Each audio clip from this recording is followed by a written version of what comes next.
అందరికీ జై శ్రీరామ్. నిన్న పొద్దున దిశ పేపర్లో ఒక కథనం వచ్చింది. ఆ కథనం ప్రకారం ఒక బీజేపీ ఎంపీ అట కాంగ్రెస్లో పోదని ప్లానింగ్ చేస్తున్నాడు. సో అందులో ఫోటో వేసారు. ఆ ఫోటోలోనేమో ఆ ఎంపీకి జుట్టు ఉంది కాబట్టి అరవింద్ కాదంటారు. కొందరేమో గడ్డం మీసాలు లేవు కాబట్టి అరవింద్ కాదంటారు. కొందరేమో అరవింద్ అంటారు. కొందరేమో ఈటల అంటారు. కొందరేమో రఘునందన్ అంటారు.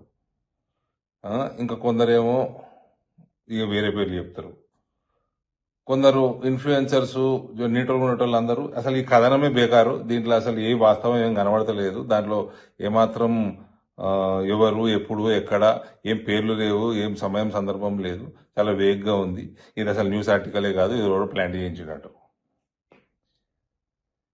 నా విశ్లేషణ ఇనుడిగా ఆవగింజంత అకలున్నోడు ఓడు కూడా కాంగ్రెస్లో కూడు. రెండో విషయం, కేసీ వేణుగోపాల్ వల్ల కాంగ్రెస్ పార్టీ దేశం మొత్తం భ్రష్టుపడుతుంది. ఇది కాంగ్రెస్ సర్కిల్స్లో ఉన్న డిస్కషన్. రేవంత్కి కేసీ వేణుగోపాల్ అమ్ముడు వేయండు. ఇది 100% తెలంగాణ రాజకీయాలలో కొద్దిగా రాజకీయ అవగాహన ఉన్నోడికి తెలిసిన వాస్తవం. ఇవన్నీ తెలిసి ఉండగా పోయేటోడన్నా కేసీ వేణుగోపాల్ సరిపోతాడా? కాబట్టి ఇది నా విశ్లేషణ. నిన్న మొత్తం దాని మీద విశ్లేషించింది మీడియా, ఇవాళ దీని మీద చేయండి విశ్లేషణ. భారత్ మాతాకి జై.